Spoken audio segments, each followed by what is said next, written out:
Okay, YouTubers, let's start out with my favorite homie, Marfoogle. Okay, this is from a site called Money Pro Max. January 18th, 22, Marfoogle net worth, age, wife, weekly income. Marfoogle News is a famous news channel. Marfoogle, aka Adam. Marfoogle News net worth is $6 million. Now, for any of you Foogle fan members that happen to stop by here and see this, you cannot say, well, no, Marfoogle's doesn't have a net worth of $6 million because he shows us and he tells us how poor he is. Well, exactly. What have you seen from Marfoogle? You've seen his setup to do his videos. You've seen part of the driver's seat of his pickup truck.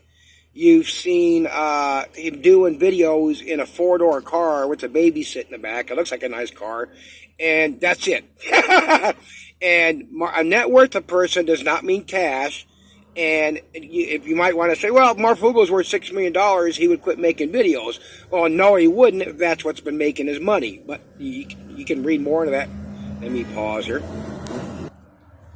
Okay, I had done this on BitChute, but it's one of my videos that will no longer play from September of, 21? Oh, I forget now. It'll show the date here in a second. But anyway, this is, I'll just play it. This clip from Dex is from Marfoogle's video, Changing Hands. Who's driving the buses? Marfoogle TV, 9 months ago. Oh, I think it's September 13th. Oh, let me check here. Yep, September 13th, 21. Okay, now here they were talking about a top earnings New Yorkers could face a 61.2% tax. But listen to what Dex says here.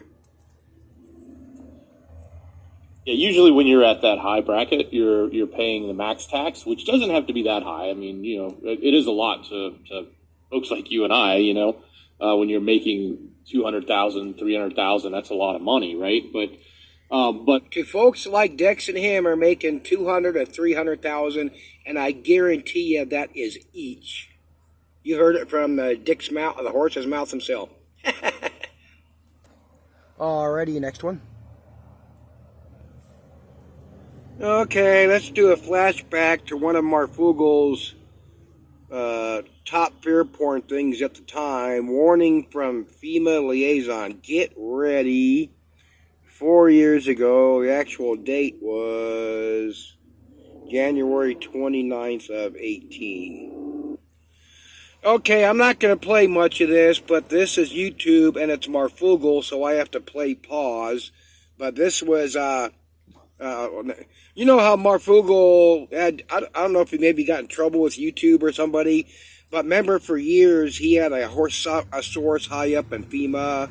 He had a source in the Department of Defense, and he had a source that used to sit in on the Trump cabinet meetings. Okay, let's play some of this. Little backstory. The whole reason I got into YouTubing in the first place is because of the Cascadia subduction zone. A few years back. Okay, Marv for years kept promising and getting money from all his sheep because he was going to do a documentary on the Cascadia zone going to go off, and at least the whole West Coast was going to die, and we haven't seen that yet. Or you Marfoogle sheep that support this pussy. Well, both of them. We reconnected at a reunion with a family friend, and essentially he is a liaison for FEMA.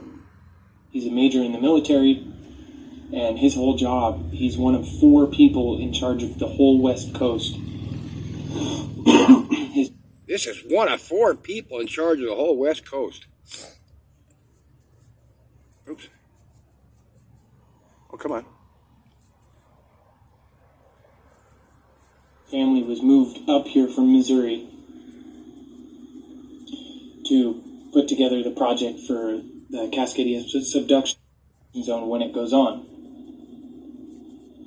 But what he basically just called us at 2:15 in the morning, and he never calls. I mean, never. He'll send a text every once in a while. He'll send an email. He'll say hi.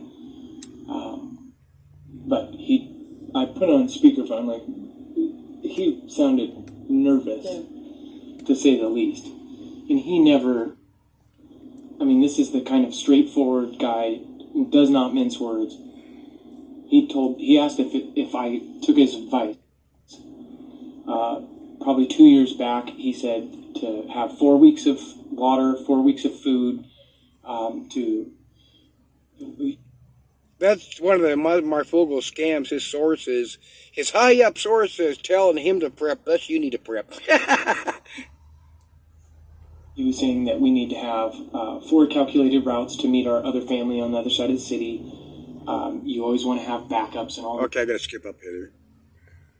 15 in the morning and saying you need to have an outfit ready, you need to have your shoes by the door, you need to basically be ready.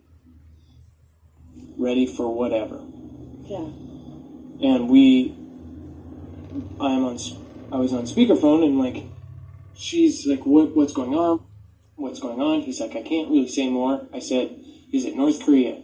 He said, I can't say. Just be prepared. Make sure you have all your stuff together. Don't you love all these YouTubers, bit shooters, got sources? They can say they can say what position they're in, who they're with, but they never allowed to say what the grand emergency is. And they stole that direct from the movies in the days of old. Make sure you have your emergency supplies are stocked and ready to go. And I said, like, what did I say? I said, What did I say? I forgot my line. Is it serious? Like, do we need to leave right now? He's like, no, just stay at home. Be prepared. Yeah, make sure you're prepared. There's a lot of stuff going on that we can't really tell you. Damn it, they can never tell us. He sent his family back to Missouri. He said it's that serious. So Okay, it's that serious that he sent his family back, but he's telling Marfoogle and his old lady and a couple kids at the time to stay. Oh, fucking lame. Okay, here's Marf and his co-conspirator talking about Q and some others. And let's not forget that Marfoogle here was all hands on deck when that Q campaign was calling for a 2-week martial law thing to eradicate COVID. You put non-nuclear. well, because with it. with Q-chan or 4chan and 8chan, like you have to put it in certain ways. Like I don't get exactly how it works, but they do little codes and like abbreviations and acronyms. And it's all this puzzle shit. And then the reason people follow Q is because he's put real stuff out there, or he or she, who knows. And then there's this other person, B, and then this Roy Potter guy, who that's like his main stream, talking about Q and B. And B supposedly is a female related to Q. I don't know if it's related, but not maybe part of a team or something. But anyway, those that remember this dipshit, he blows with the wind. He makes up his own stuff. He stages and sets up phone calls. I proved that. And matter of fact, I still have those videos on my original Baffled by Bullshit YouTube channel. That's still there. Okay, and of course, this is a classic Marfoogle setup. Nice to meet you too. I don't believe I've seen you here before, so thank you. And then before we talk about NK's new Army duties point to possible nuclear deployment, it's kind of like the timing here. I do want to remind you, if you do want to protect yourself... Possible North Korean nuclear deployment to EMP, and he kind of likes the timing here. Oh, fuck. People, people eat this up on all these channels. I mean, enjoy it. I mean, like if I'm ever president, I promise the first thing I'll do is sign an executive order for the purge, and we can go purge ourselves of these people. Okay, here he goes from talking about alleged Russian missile failure launch to his prepper foods. But there's something else. He does the same fake speech thing, but missile fails during launch and boomerangs back before blowing up Vlad's troops. Now, this very well could be completely Ganda. We'll show you here in just... He said this could be completely Ganda. Marfoogle and his bitch decks are probably largely responsible for the dumbing down of America. Because according to Marfoogle, you can't say propaganda on your channel or that'll get you deleted, struck down, and in a FEMA camp. You can't say Russia, you got to say the Vlad country or the bear country. You can't say bombs, you have to say boom booms.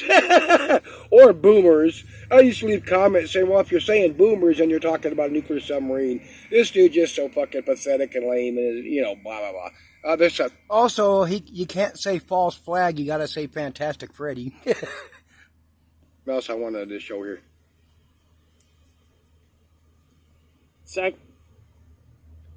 I want to remind everybody, if you do not have long-term survival food... That was his video did that. Before that, they were talking more about the American missiles, but let me pause it. Okay, we've all heard Richie from Boston do this, high impact flicks and others, but let's listen to his little spiel here.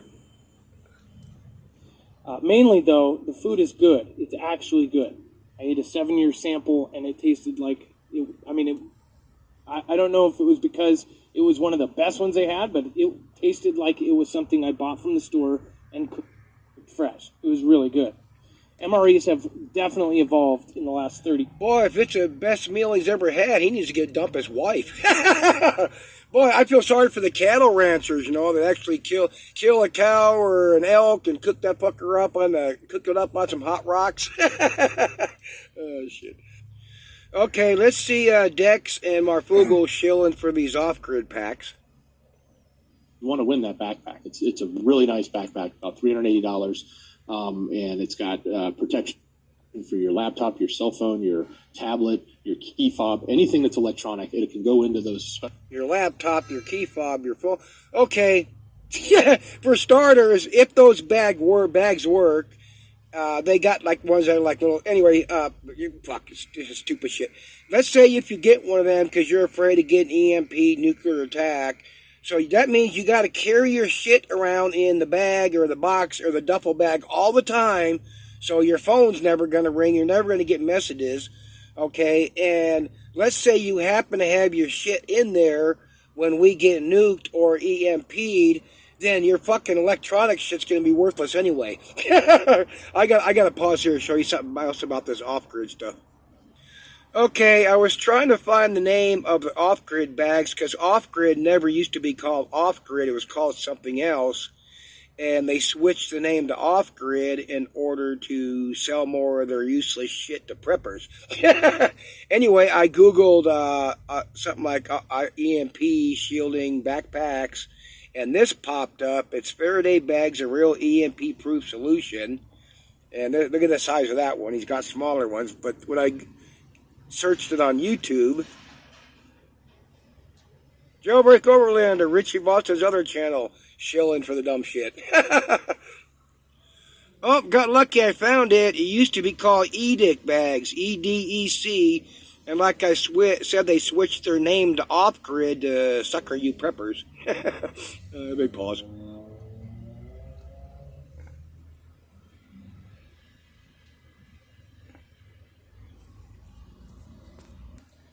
Okay, another clip of Marfoogle completely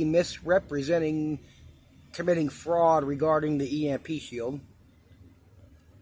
Hey, since I'm talking about Marfoogle representing the EMP shield so much, let's see what their site says. I'm not going to prolong this, so let's just scroll up. Business of the Year, Kansas, I think. List of Homeland Security in their resilience report. That's it. No bragging about contracts with the military. All sorts of shit from Kansas. U.S. National Security Collaboration Center. Strategic partner. American-made. Veteran-owned business. Blah, blah, blah. What does it do? All phases. Lightning. The guarantee is if lightning hits your house and it burns down, $25,000. So if your house costs $300,000, you better have insurance.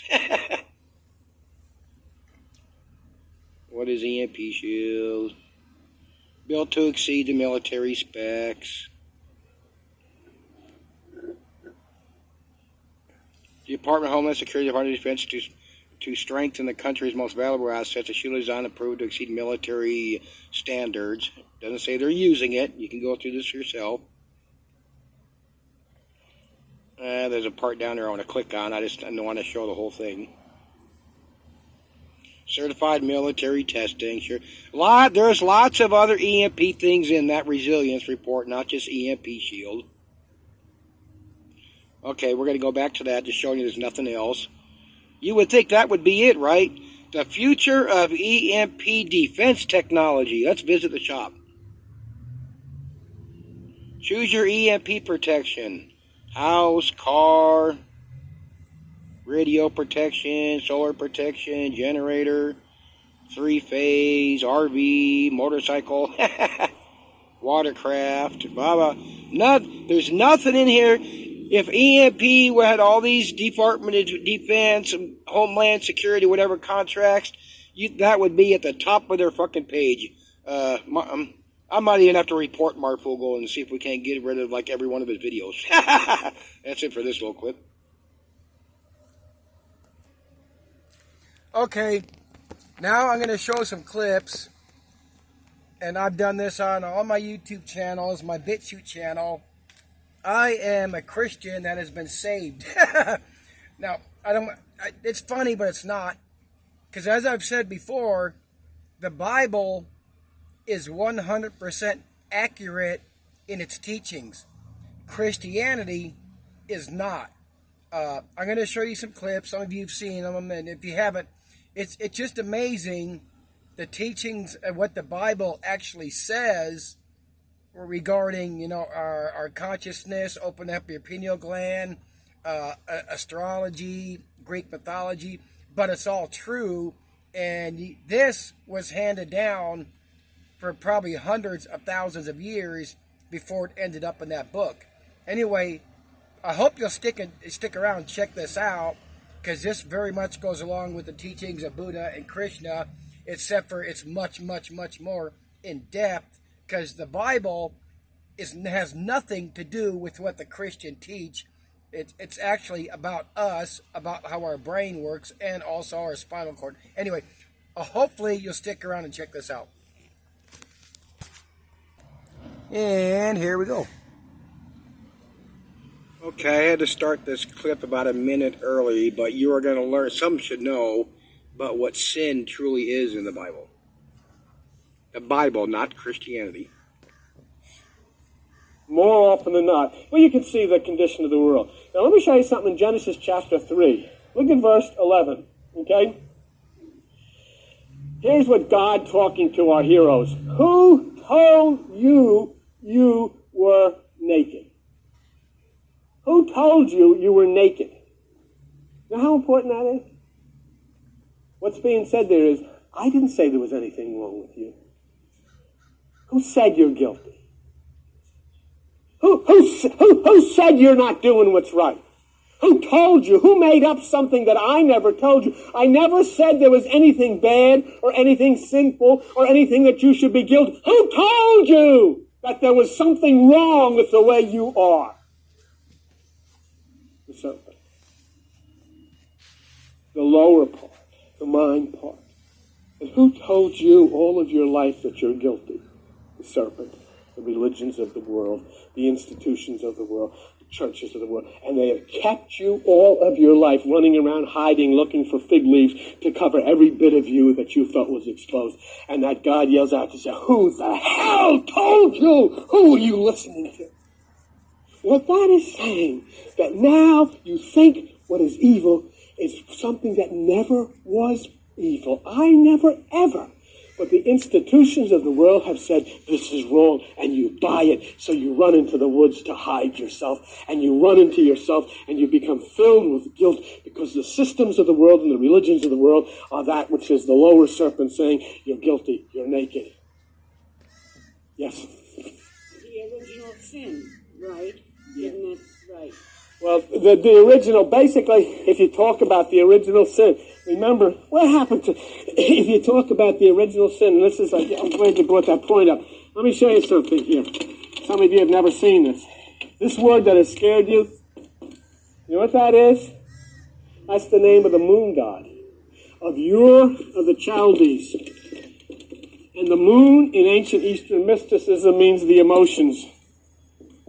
And what sin is when you're living in your emotional nature, you're living in sin. It has nothing to do with whether you drink or you smoke or whether you gamble or whatever. It has to do with you dwelling in your emotions. That's all it is. That's why Abraham lived in Ur of the Chaldees. Okay? He lived under sin. Sin was the god of Ur of the Chaldees. And so the story says to Abraham, I want you to move. In other words, what's being said, there's no Abraham! There was none of these people didn't exist. What I'm telling you, these people never existed. This is created to teach you about yourself. You exist, and that which is within you exists. And so here the story says, I want you to move out of here. I don't want you to dwell in your emotions anymore. Because when you're dwelling in your emotions is when you're dwelling in sin. And that's what this is. There's one interesting point, too.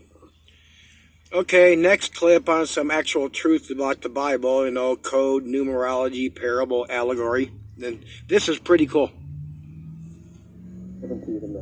Look at Genesis 6:15. Genesis 6:15. This is the fashion which you shall make it. The length shall be 300 cubits, breadth 50 cubits, height 30 cubits. This is the interesting point.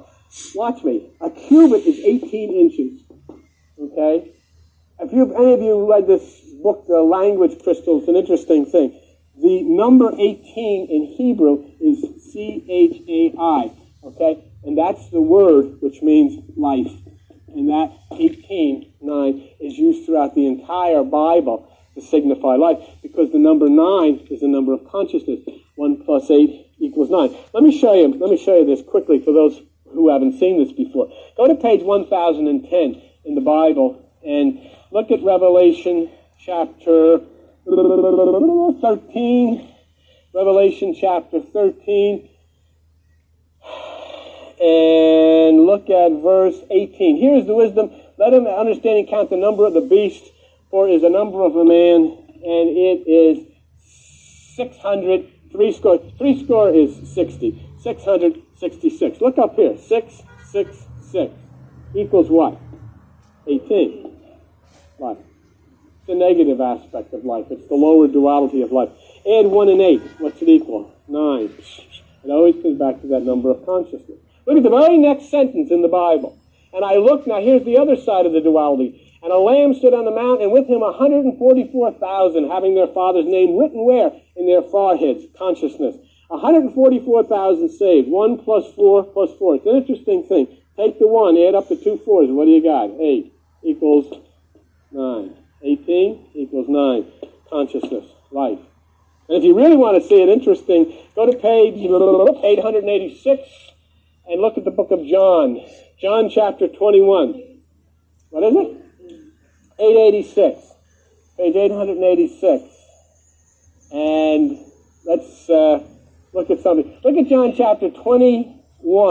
Look at verse 6. Jesus says, you want to find fish, cast your net on the right side of the ship. He's saying direct your energy to the right hemisphere of the brain.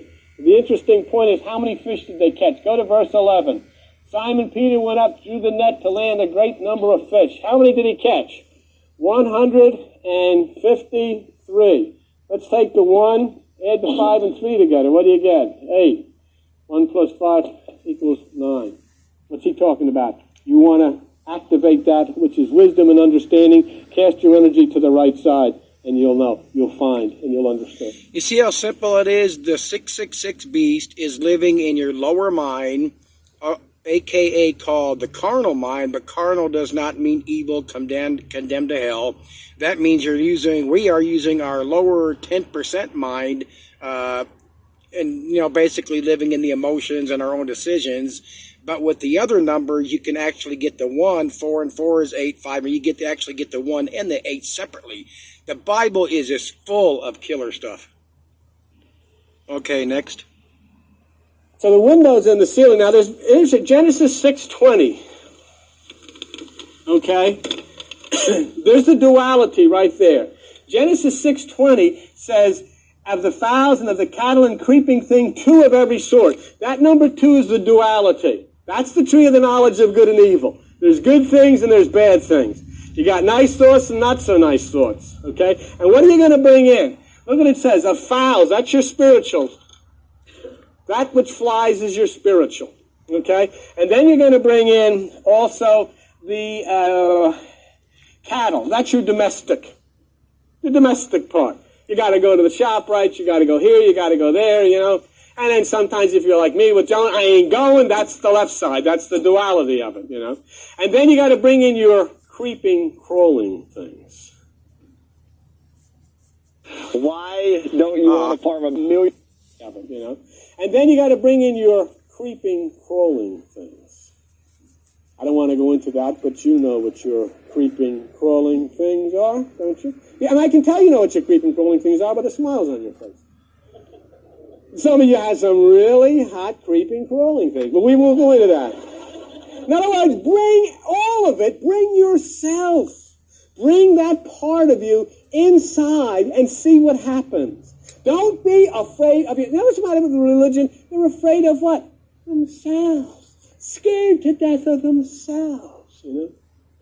And instead of being afraid of all of the violence and all, if they want to perpetuate this and wait until they die for the good things to happen. No, let something happen now. Start to live. Energize that which is within yourself.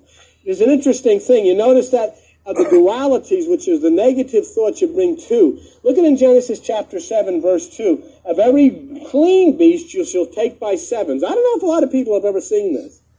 Because all you ever hear of is take them 2 by 2. The clean things you take by sevens. And you know what that 7 is? Look on your chart right here. That's that 7th. Look at that 7th part of the clock. Aquarius, you see it? What's it say there? Spiritual perfection. That's the divine aspects of your life. That's the 7 chakras that you rise up in Kundalini. Take that by sevens. In other words, of everything that's clean. That doesn't mean, you know, every one of us get a little lustful once in a while. You know, okay, you take those by 2s, but then there are points in your life when you say, that which is clean has nothing to do with thought. You raise yourself above all of the aspects of thought. And how do you do that? You rise up the 7 chakras. What the chakras are down your spine. There are 7 nerve centers. And when the energy raises itself from the sacral area up through those 7 centers, they impact on the brain, throw open the right hemisphere. That's what are called clean thoughts. Those are the thoughts which are the divine thoughts. And I brought this before up by several times my other YouTube channels, my BitChute channel. That also represents all the 7s in the Bible. The 7 days of the week, the 7 days of creation, the 7 churches. Those are all representations. Those are all allegories. That's all the hidden code of your 7 chakras. That's all that is. Which you raise up through the spine. Okay, now let's see what the Tower of Babel really represents. And the purification. And now we come to the Tower of Babel. You know what the Tower of Babel is? The evolution from individuation into tribal mentality. This is the evolution into the whole new thing. It is no longer individuals. It is now the tribe. It is now the denomination. It is now the group. You see what happens in Genesis 11:1. It says the whole earth was one. See there? It's a little different. When it says the whole earth was one, people were one. People were in that which is the God mind. Okay, the God consciousness, a harmony within you. But look what happened in Genesis 11:2. They journeyed from the east. They left the right side.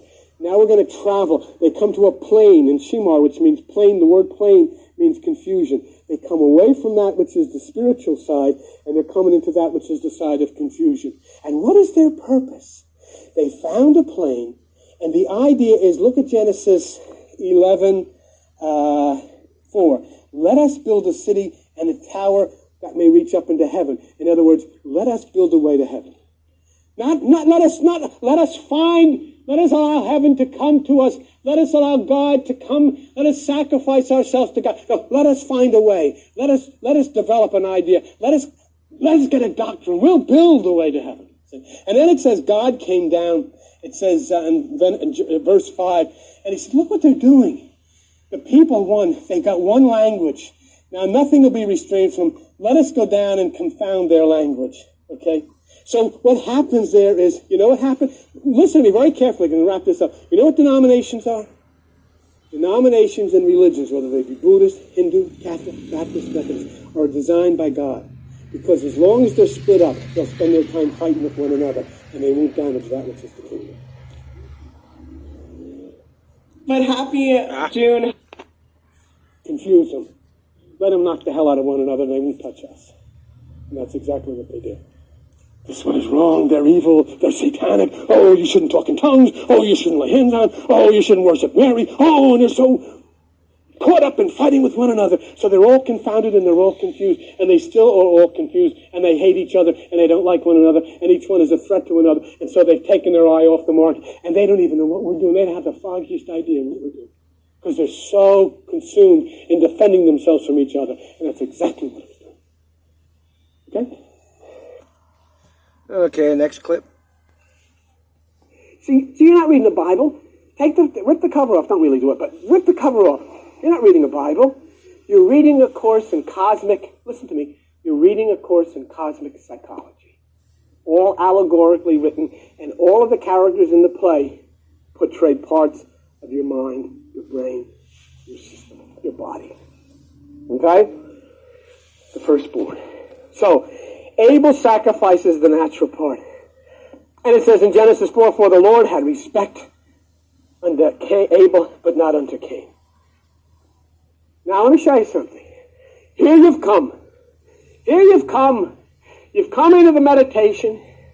You sat down one night, and you sacrificed your firstborn. You sacrificed yourself. You sacrificed your thoughts. You've sacrificed your ideas. You say, boy, you come up to me and you say, that was a great meditation. I really got a lot. I just feel so tremendous. And then I never see you again.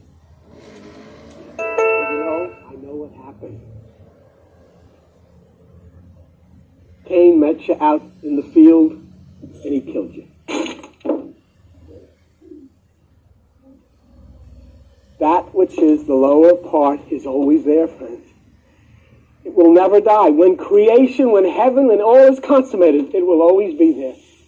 Because if that's not there, you'll never have a reason to know that you should grow. If that's not there, you'll never have a reason to know that something's not right. It's like the red light. Sometimes you don't like to be stopped by the red light. But if that red light is not there, you'll never have a reason to know that you should stop. Cain is that stop sign. Okay?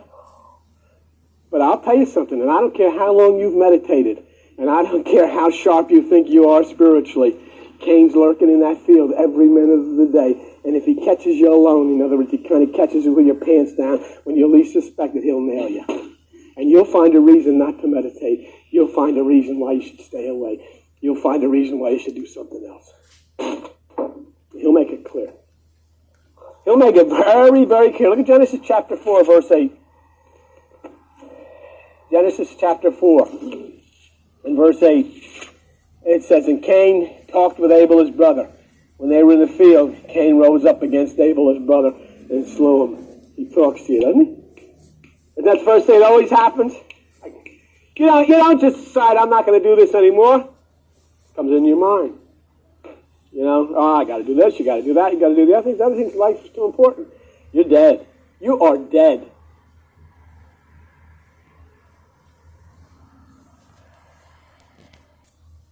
Okay, obviously, as I was putting stuff on my dead phone, I ran out of storage space. This is the last one. Okay, this is from his video, 4 Horses of the Apocalypse. And then finally in Revelation 6:6, we have that which is I'll show you something. You see that Revelation 6:6? A measure of wheat for a penny. Wheat means wisdom. A penny is like Jesus said, if you have a mustard seed, that's all you've got to give, practically absolutely nothing but a little bit of your time for wisdom. 3 measures of barley. You know what barley means? Love. Wisdom and love. 3 measures. Why 3? Because it gives you new life. Just that little bit of effort, that little bit that you pay into that which is God, that little bit of time that you sit in meditation for wisdom, that love which gives you the new life. And it says, look what it says, see thou not hurt the oil and the wine. The wine is the spirit, and the oil is a reference to that which flows up through the spinal cord. The ancients believed that raid at the bottom of the spinal cord, and then through the power of Kundalini, it raised up and touched the pineal gland and lit the light. That's why they said you should not have sex just before you're going to meditate. Right after, have a ball, but just before it, no. Okay, so that you can, and it's just like people get offended. Why should you get offended? It's an adult thing we're talking about here. All right, it's a very adult thing. So they said abstain from sex just before meditation, so there's oil in the lamp. And it gives you the 5 foolish virgins. They didn't have any oil in their lamp. I mean, are they going to waste time in the Bible talking about 5 whacked out women walking around, hey, where the heck, I can't light my lamp. Well, you're not coming to the party because you have oil in your lamp. You're talking about the 5 senses, sight, taste, touch, smell, and hearing. There's no oil in the lamp, which means it has spilled out through that which is the licentiousness of the lower. There's nothing there to go rising up through the spinal cord in the higher. Take it, do whatever you want. Okay, Okay, that's the same thing, if people haven't heard of it. Christ on the cross, he got the 5 wounds. That is sacrificing the same thing, sight, touch, taste, smell, hearing, when we go into meditation, because the crucifixion is allegory. The crucifixion of Christ is crucifying yourself, your 5 senses, in meditation. Okay, let me pause her. Okay, this is back towards the beginning of the same video. I skipped where he's doing the obvious explanation that apocalypse does not mean terror and Armageddon. It just means revelation.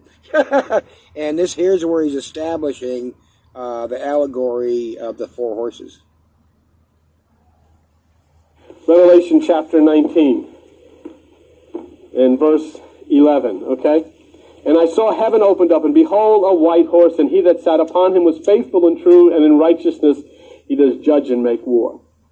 And so then we have, this is the second, but most people in religious circles in Christianity literally believe that Jesus is coming back riding a white horse like the Lone Ranger. Because they don't stop to understand, what am I reading? This book was given to you by God so that you can understand yourself, you can understand nature, you can understand the universe, you can understand what's being said. All it takes is to mature a little bit, be a little bit grown up and say, is this man really going to come through the sky on a white horse, or are they trying to tell me something? The great Jewish... I also forgot the 7 trumpets in Revelation. That also represents the opening of the 7 chakras. Theologian Moses Maimonides says, whenever you see something in the book, in the Bible, that says it's not common sense, stop there. God's trying to tell you something. And the more bizarre the letter, the deeper is the truth. Okay? So we'll understand in a moment Jesus coming back on a white horse. Have you ever seen the Tidal horse, the Pegasus? It's a perfect example. The winged Pegasus, the winged horse. There's your symbol of understanding. But why the wings? Because it soars upward. It's a higher understanding. The white horse or the winged Pegasus. It's a higher understanding. So what we then have, okay, is we understand apocalypse to mean revelation or unveiling. And we understand the horse to mean understanding, the mind. So now we've got to consider colors, because we've got 4 colors to deal with here. We've got red, we've got black, we've got pale, we've got white. Okay? The color red in mysticism, and the color red when you see it in the Bible, means the emotions. Pretty soon you're talking about Halloween. You're going to see little kids walking all over town with a little devil suit on, and it's going to be colored red. It's going to have little horns on it, and what that signifies is the power of the emotions. That's why the devil's in a red suit. The Red Sea. They used the Red Sea allegorically. For God's sakes, the Red Sea never opened up. Things don't happen like that. When you think that it really happened, you miss that it does happen. The Red Sea is the churning emotions that try to drive you back to the bondage of the lower mind. And when you looked up a la Moses, the sea parts and you're able to get over to the right side to the promised land. Within yourself, it's allegory. It's what it said you read in a moment ago. Understand the dark sayings. We're dwelling on these things as if they really happened. If they really happened, then why don't they? Did they just stop because the book was over? They stopped because it never, ever occurred. Physically, God works in laws. But what he was saying is inside of you there is a churning Red Sea of emotions. And when that churns, that will block you from the understanding of wisdom. It will block you from the understanding of God. But if you will look up, that will part and you will be able to cross over to the promised land. It's within you.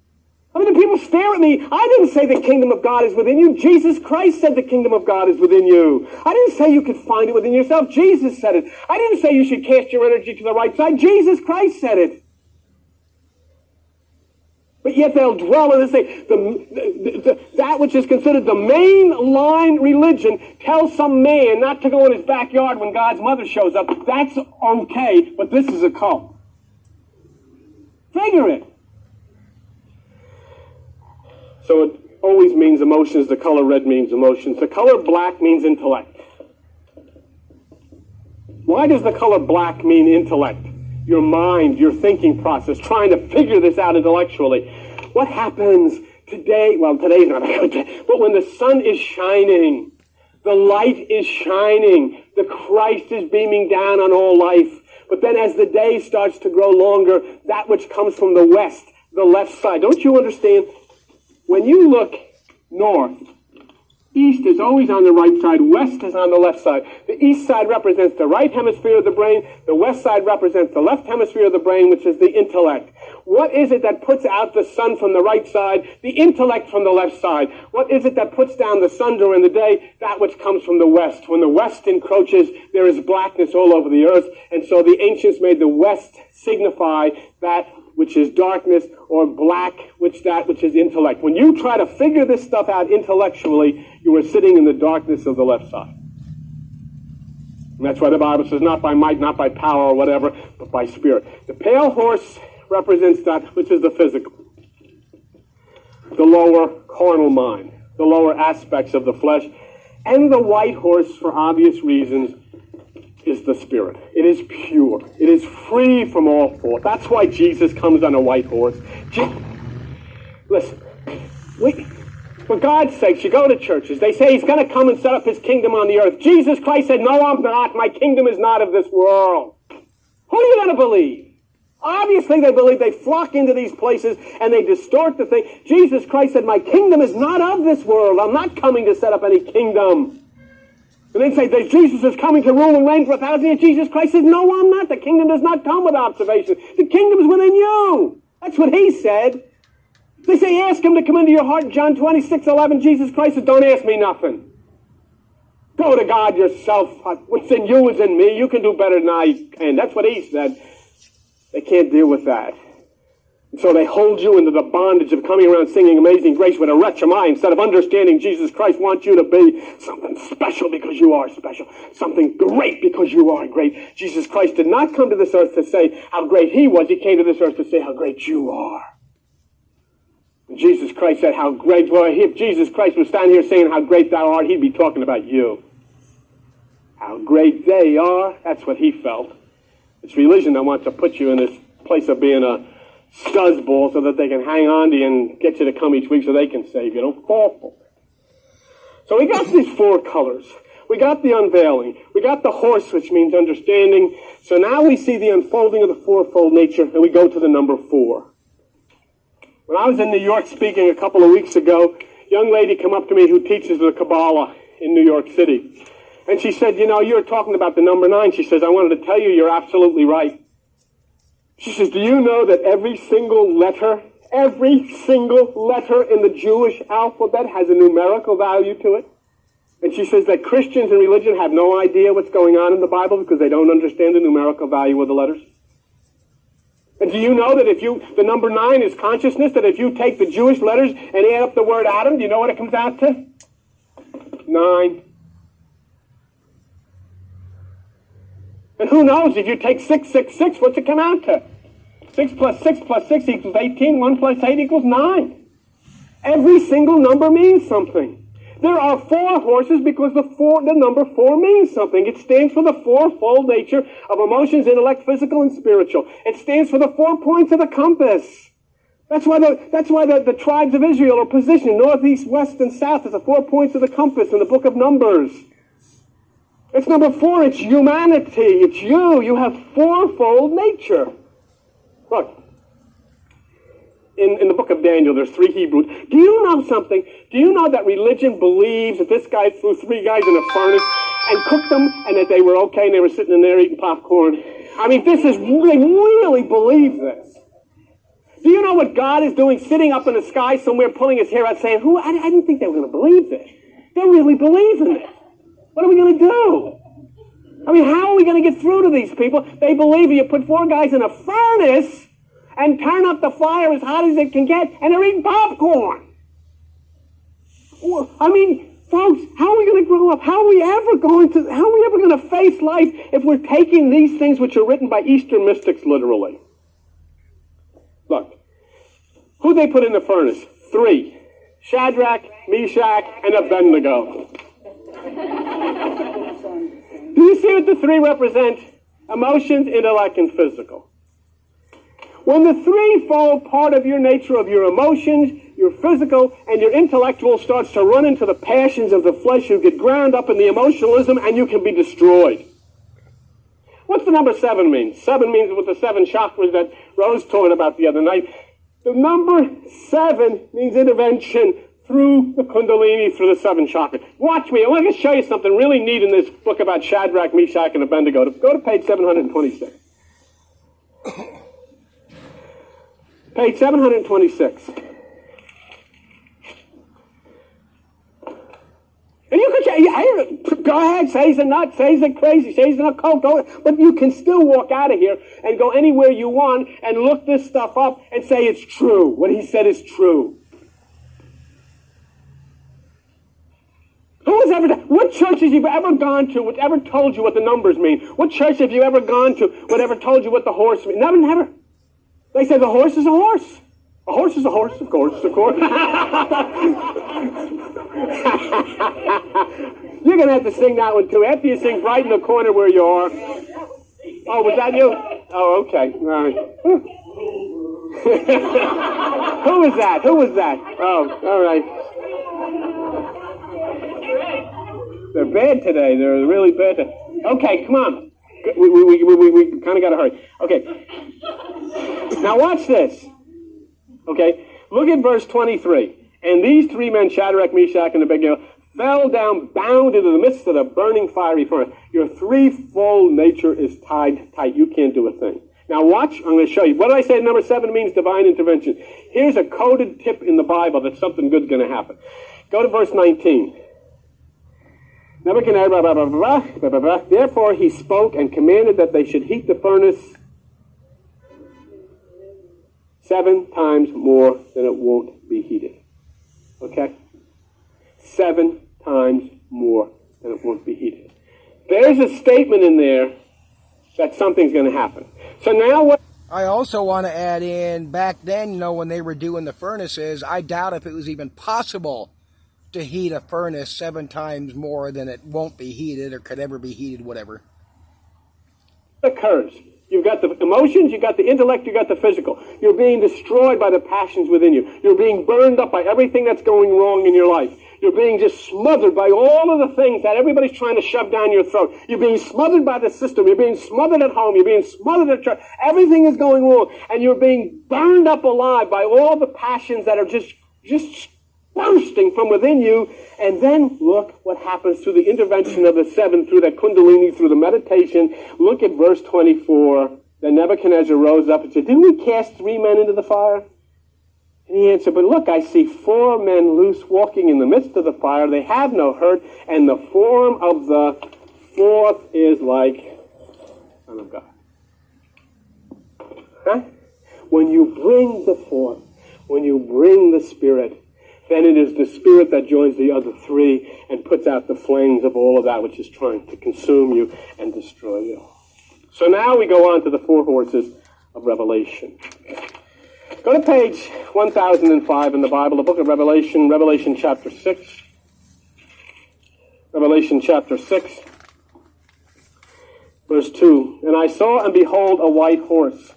What do we understand it to mean? Understanding that is white. Understanding that comes from purity of mind. Understanding that comes from the Christ mind. You have that little thing I put in your hands there, okay? And basically what this is Leo. It is the pineal gland. It is God's throne. It is the sun. And look what it says. And I saw and behold a white horse, and he that sat on him had a bow. What does that mean? It means that when you are dwelling in the Christ consciousness, when you are dwelling in the purity of meditation, the thoughts will start to lift themselves upward and shoot, if they would, from you right into the bosom of God. That's why the bow. That's why the Sagittarian bow. Okay? But there's another very interesting thing. A crown was given unto him. Has anybody ever took the time in your church or in your religion to explain to you what that word crown means? In the 5 stages of consciousness in Greek, the first stage is earth, which is the lower mind. The second stage is water, which is the truth. The third stage is air, which is no thought. The fourth stage is fire, which is the spirit. The fifth stage is the new mind. Okay? All right. So this is actually baptism, when you take the lower mind into the water, which is the second stage of consciousness, rise up into the third, which is air, and then touched by the fire. This is where David Koresh and Christianity made such a terrible mistake. They're waiting for fire to consume the earth. They don't understand that the word fire means Holy Spirit. It is the fourth stage of consciousness. The Greeks knew it. They never stopped to explain it to anybody. There is no fire in the hands of God that burn people. The fire is the Spirit. That's why it says John baptizes you with water, which is the truth. I shall baptize you with fire. I can baptize you with water. I can tell you the truth. I can tell you where to go. But once you go, then you will be baptized by the Christ who baptizes with fire when you rise up to the fourth stage of consciousness.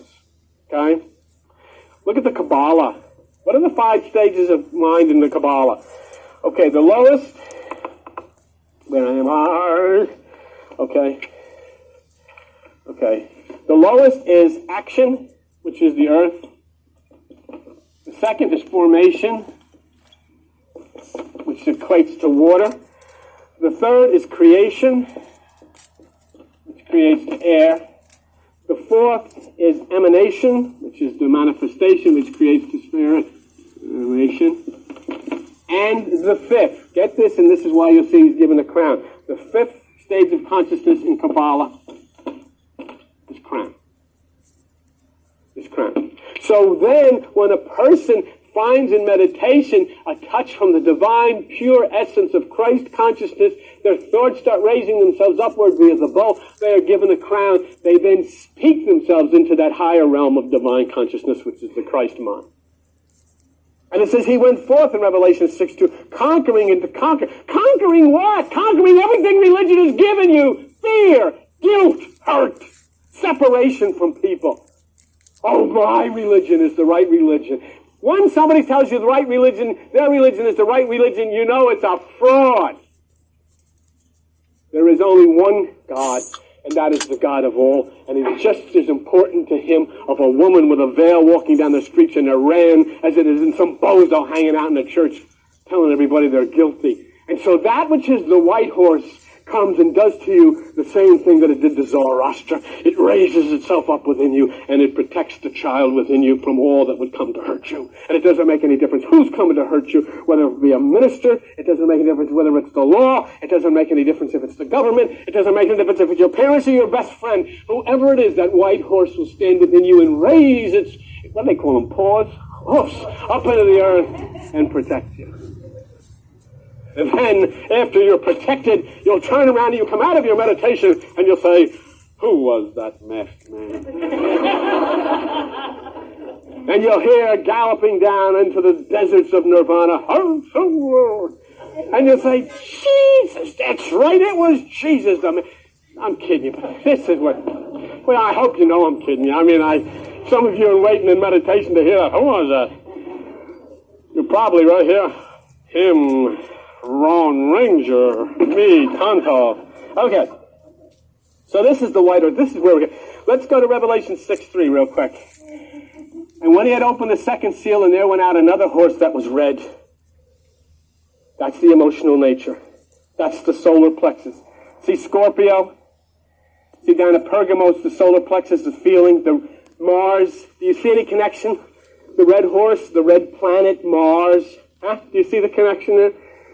That which is, what is it that freaks the bull out? The color? Red, you know? Huh? Yes, and what do you say when you're really freaking out? Man, I'm seeing red. That's the emotional nature. And what do our emotions do? Watch. Look, let's read Revelation 6:3 together. And 6:4. And power was given to him that sat thereon, whoever sits on this red horse to take peace from the earth, they should kill one another, and there was given unto him a great sword. It destroys us from one another. I played this morning the Michael Jackson song. I'm sure there were people who could sit and say, how could you play this? He's a child abuser. Who said so? Anybody can say anything. Anybody can say whatever they want. And do you know what? Just like a bunch of sheep, we all say, oh, it must be true. And that's what they do up there. Oh, he's a cult leader down there. Oh, it must be true. He hangs out next to a Chinese restaurant so he can get all of the cats. Oh, he must be true.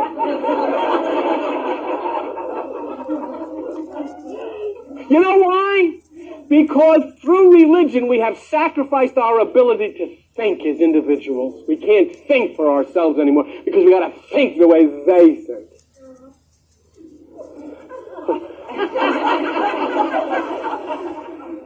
Meow, she says. Well, you know, and incidentally, it's a great Chinese restaurant, and there's no, you know, that's what, but you know, people will say, I've had people say that to me. They serve cats in those places. You know, who said so? Because somebody said so, the next thing it's all over the place. Stupid. Well, you see in the book of Revelation, the great red dragon, the terrible destruction. Let's go to Revelation 6:5. When he had opened the third seal, and I beheld, and lo, a black horse. That's your carnal mind. That's intelligence. Huh? And look what he's got. And he that sat on him, Revelation 6:5, had a pair of balances in his hand. It decides. It evaluates. It weighs everything in the balance. And then what you'll say, well, I think I'm going to do this. I think I'm going to do that. It must be right. So-and-so told me. And all of these things you make decisions on. Instead of making decisions through the power of the white horse, which is meditation. But remember what the blackness of the West does. It encroaches on the light that rises from the east. The intellect of the left side cuts down the wisdom that comes from the right side. What do you have to do? You have to come in meditation and you have to give that. You know what the Bible says you have to do? You have to tithe. You have to give 10%. What is it that is 10% inside of you that actually is accruing to everything? Your mind. You use 10% of your mind. You use 10%, which is the left side. The Bible says, I want that 10%. Give me that 10% in meditation, and I'll open the right side. And what does your friends with the steeples and the gongs do? Say, oh, that means we want 10% of your money. Hang on to your wallet and give God 10%, which is the left side. He doesn't need your money or anybody else's money. The only thing that people have ever done with money in this world is destroy other people. What kind of bigger bombs can we make with all of your money? What kind of bigger lies can we make through religion with all of your money? God says, I don't want money. I don't want anybody's money. I want you to give the 10%. Give me that which going out of the left side, and I'll give you that which flourishes from the right side. That's the intellect. Where the wise men come from. 2 months from now, you're going to be in church, and they're going to say, and the wise men came from the east. And nobody will ever say, well, who is the wise man? Do you know there is not one instance in the Bible when a wise man did not mean an astrologer? Not one. Every time wise man is written of in the Bible, it means an astrologer. So get them up, tell the truth, get in the church, let the little kids say. And then Madame Marie, the astrologer, came. And she said, there is a rising in the cusp of Virgo, left side, which is in concordance with Sagittarius. And I thought, oh, you can't do that. That's exactly what they did. But see, you can't tell the truth. Magi. Can't you even see the word magic? That's where it comes from. The Magi. But they came from the east. When you look north, east is at the right side. And when the Christ child is born within you, wisdom comes from the right side. Wisdom comes from the east and brings you gifts of love and peace and healing. But we prefer that there was you know what I used to think when I was a kid? There was nobody to tell me. I used to think these guys were out in a Jeep going across the desert and looking for this. It's over there now, Charlie. Let's go. Here it is. I used to think they followed this star around. And then the star came right over and pointed down here. But that star is the light that comes from the right side. That star is the light that comes from the east. And it points to where the child is born within you. And then finally in Revelation 6:6, we have that which is well, you know, I'll show you something. You see that Revelation 6:6? A measure of wheat for a penny. Wheat means wisdom. A penny is like Jesus said, if you have a mustard seed, that's all you've got to give. Practically, absolutely nothing but a little bit of your time for wisdom. 3 measures of barley. You know what barley means? Love. Wisdom and love. 3 measures. Why 3? Because it gives you new life. Just that little bit of effort, that little bit that you pay into that which is God, that little bit of time that you sit in meditation for wisdom, that love which gives you the new life. And it says, look what it says, see thou not hurt the oil in the wine. The wine is the spirit, and the oil is a reference to that which flows up through the spinal cord. The ancients believed that rayed at the bottom of the spinal cord, and then through the power of Kundalini, it raised up and touched the pineal gland and lit the light. That's why they said you should not have sex just before you're going to meditate. Right after, have a ball, but just before it, no. Okay? So that you can, and it's like people get offended. Why should you get offended? It's an adult thing we're talking about here. All right? It's a very adult thing. So they said abstain from sex just before meditation, so there's oil in the lamp. And it gives you the 5 foolish virgins. They didn't have any oil in their lamp. I mean, are they going to waste time in the Bible talking about 5 whacked out women walking around, hey, where the heck, I can't light my lamp. Well, you're not coming to the party, but because you have oil in your lamp. You're talking about the 5 senses, sight, taste, touch, smell, and hearing. There's no oil in the lamp, which means it has spilled out through that which is the libaciousness of the lower. There's nothing there to go rising up through the spinal cord and the higher. Take it, do whatever you want. Okay, the pale horse revelation. Okay, I forgot to show a picture of his channel. His name's Bill Donahue. I'm going to provide a link because there's 2 Bill Donahues on YouTube. They're both older, chunkier white guys with glasses, and one's a Catholic. So, end this here.